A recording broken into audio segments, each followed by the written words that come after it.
Hola, soy Miguel Gómez y hoy vamos a hablar del crecimiento de la población de un país. Es un tema fundamental en economía y sobre todo determina el largo plazo de nuestros países. Por eso entender las dinámicas de la población es determinante para que podamos saber si nuestro país va creciendo o por el contrario, como una flor, se puede estar marchitando. Lo primero que hay que hacer es definir demografía. Demografía es el área de la ciencia económica que estudia el comportamiento de la población. Es fundamental hoy en día, es determinante, por ejemplo, para la planeación económica de largo plazo y sobre todo nos permite entender esa población de nuestra economía, qué edad tiene, cómo está distribuida por sexo, dónde está localizada territorialmente en el espacio, cuál es su nivel de educación, su nivel de salud. La demografía, por lo tanto, tiene muchas de las respuestas que son útiles para entender los ciclos de la economía. Bueno, el crecimiento de la población depende fundamentalmente de dos elementos. Por un lado, cuántas personas nacen en ese país. La tasa de natalidad es el número de nacimientos vivos por cada 1000 habitantes. O sea, cuántas personas nacen en un año por cada 1000 habitantes de esa sociedad. A su vez, la tasa de natalidad tiene muchísimo que ver con el índice de fecundidad. El índice de fecundidad es el número de embarazos que una mujer durante su vida fértil va a tener. Recordemos que la vida fértil de las mujeres no es igual a su vida biológica. Más o menos cubre entre los 14 años y los 40 o 45 años. ¿Cuántos embarazos en promedio tendrá una mujer a lo largo de su vida fértil? El índice de fecundidad, para que se pueda renovar una generación, tiene que estar como mínimo en 2.1. Ustedes me preguntarán, ¿por qué 2.1?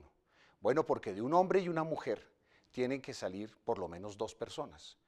Si de 2 personas adultas no nacen 2 niños, pues naturalmente la población va a tender a reducirse en el largo plazo. También es muy importante para entender la natalidad y la fuerza que hace crecer la población, un indicador que es la mortalidad infantil. Es el número de niños que mueren antes de cumplir un año de vida. La mortalidad infantil depende de muchos factores, obviamente las condiciones de salud, la atención médica al momento de nacer, las facilidades que tiene el niño recién nacido para alimentarse correctamente, la vacunación. Todos estos elementos hacen que gradualmente la mortalidad infantil haya venido descendiendo en la mayoría de los países del mundo. Cada vez los niños tienen mayores posibilidades de sobrevivir. Hace algunas décadas, muchísimos niños que nacían no superaban el año de vida. Pero existe un flujo que le resta cantidad a la población y es la tasa de mortalidad. La tasa de mortalidad es el número de decesos, o sea, de muertes, que se presentan en un país por cada 1000 habitantes. ¿De qué depende la mortalidad? Bueno, puede haber elementos excepcionales, una guerra, una calamidad, una pandemia, o sea, una infección o una enfermedad que le cobra la vida a muchas personas, pero esos son hechos excepcionales. En general, la tasa de mortalidad depende de las condiciones de vida de ese mismo país. Qué tan buena es la medicina preventiva, qué tan buena es la atención médica, qué tanta higiene existe en el país, cómo nos alimentamos es determinante para explicar si vivimos más o menos años, si hacemos ejercicio, si fumamos o bebemos en exceso, naturalmente vamos a morir más jóvenes. Entonces aquí, en la mortalidad, el indicador que es muy importante es la esperanza de vida. La esperanza de vida es el número de años que en promedio una persona que nace hoy puede esperar vivir. Entonces, si decimos que en nuestro país la esperanza de vida es de 80 años, quiere decir que un niño que nace hoy, en principio y en promedio, puede esperar vivir 80 años. La natalidad es un flujo que aumenta la población, la mortalidad es un flujo que disminuye la población. Lo ideal, naturalmente, es que la natalidad sea superior a la mortalidad para que tengamos crecimiento de la población. Esos dos movimientos, natalidad y mortalidad, se conocen como movimientos naturales demográficos. Pero hay unos movimientos que no son naturales y que se conocen como movimientos migratorios. Los movimientos migratorios son la emigración y la inmigración. Hay países donde una parte de la población se va de ese país, se va a otras partes del planeta, emigra. ¿Por qué lo hace? Generalmente por razones económicas, porque allí donde nació no encuentra oportunidades para salir adelante. También las guerras, las hambrunas generan fenómenos de migración a veces acelerados y dramáticos. Pero hay países que reciben más personas de las que salen. Generalmente los países ricos tienden a recibir más personas que entran a esas sociedades, aunque no nacieron ahí, que los que salen de esos países. Eso se llaman flujos migratorios. Si la emigración es más fuerte que la inmigración, entonces la población del país baja. Si la inmigración es más fuerte que la inmigración, entonces la población total va a aumentar. Entonces, el crecimiento de la población de un país depende de la dinámica natural, natalidad menos mortalidad, más la dinámica migratoria, emigraciones menos inmigraciones. La tasa de crecimiento de la población es básicamente tomar la tasa de natalidad, restarla de la tasa de mortalidad y después hacer el saldo de lo que queda entre emigraciones e inmigraciones. Si el saldo de emigraciones e inmigraciones es negativo, quiere decir que la población va a disminuir porque sale más gente del país que la que entra, y si las inmigraciones son más altas que las emigraciones, entonces va a aumentar la población por ese flujo de personas que vienen de otras partes y que incrementan la cantidad de personas que viven en nuestro país. Finalmente quiero dejarles un último concepto. Es el concepto fundamental de la pirámide de edades. Para poder explicar la pirámide de edades, tenemos que tener en cuenta varios elementos. En una pirámide de edades tradicional de un país joven, como la que vemos aquí, en el eje vertical lo que tienen ustedes es el número de años. De 0 a 80, 85 años, podemos poner 100 si queremos.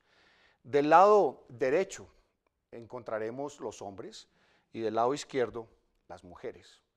Y en el eje horizontal lo que tenemos es la cantidad de personas que representan cada uno de esos tramos de edad, de 0 a 4, de 4 a 8, de 8 a 12 y así sucesivamente. Clasificamos la población dependiendo de su edad y de su sexo y podemos medir más o menos cómo está distribuida según la edad la población. Esta es la fotografía de la población de un país en un momento dado. La que vemos aquí es la pirámide de edades de un país joven. Muy importante en la base, mucha gente en la base, en las edades jóvenes, entre 0 y 14 años. Un conjunto de personas en edad madura y muy pocas personas en la tercera edad o en la vejez. Entonces este es un país joven donde la inmensa mayoría de la población tiene menos de 14, menos de 20 años y tiene muy pocas personas en la tercera edad. Pero también podríamos ver, y aquí hay un ejemplo distinto, de un país maduro. En este país maduro, como ven ustedes, la población en la base ha disminuido muchísimo.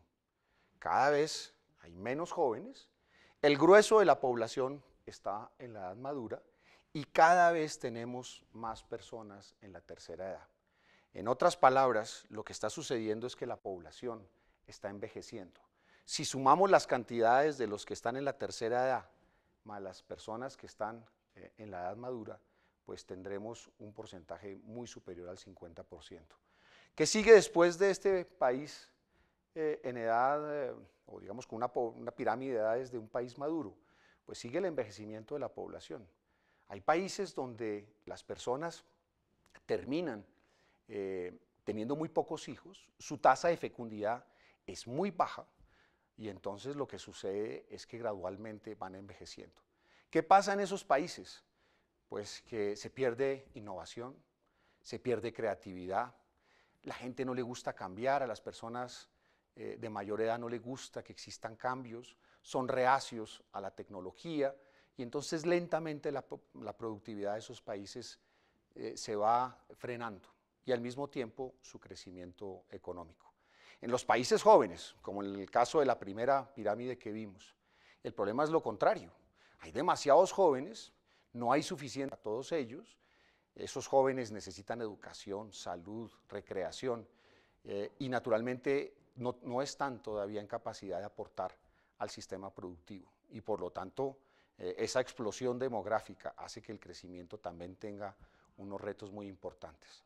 Lo que es triste es que el mundo se debate entre unos países, los africanos, algunos de Asia e incluso algunos de América Latina, que están en un fenómeno de explosión demográfica, con una natalidad muy fuerte, y los países europeos, el Japón, incluso los Estados Unidos, que tienen una población que cada vez va envejeciendo más. Entonces tenemos explosión demográfica de un lado y decadencia demográfica simultáneamente. Eso en buena medida explica los flujos migratorios. En los países donde hay muchos jóvenes, los jóvenes no encuentran oportunidades y tienden a migrar hacia los países donde la población ha venido envejeciendo y que necesita esa mano de obra joven, llena de energía. Entonces, fíjense que la población es un fenómeno inercial. La decisión que tomamos hoy de tener un hijo, pues se va a ver reflejada 18 o 23 años más tarde, cuando ese hijo entre a la fuerza económicamente activa. Y a su vez, una decisión que tomamos hoy como personas adultas probablemente va a afectar el sistema de pensiones y de retiros cuando yo llegue a ese momento en el cual saldré de la actividad económica. Entonces, todas las decisiones en demografía, sus impactos se ven 20, 30 o 40 años más tarde y por eso es tan importante tener en cuenta estas variables cuando se hacen proyecciones económicas. Fundamental para los que trabajan en los temas de mercadeo, el censo demográfico que mide la población es una información valiosísima para hacer estudios de mercadeo. ¿Dónde está situada la población? ¿Cuál es su nivel de ingreso? ¿Cuál es su nivel de educación? ¿Cómo está distribuida por sexos, por edades? Toda esa información es valiosísima cuando uno quiere hacer estudios de mercadeo para saber dónde está el mercado. Y esa información de los censos demográficos, por lo general, es gratuita y es información pública a la que se puede acceder con mucha facilidad. La población es uno de los motores del crecimiento de cualquier país y por eso hay que tenerla siempre en cuenta.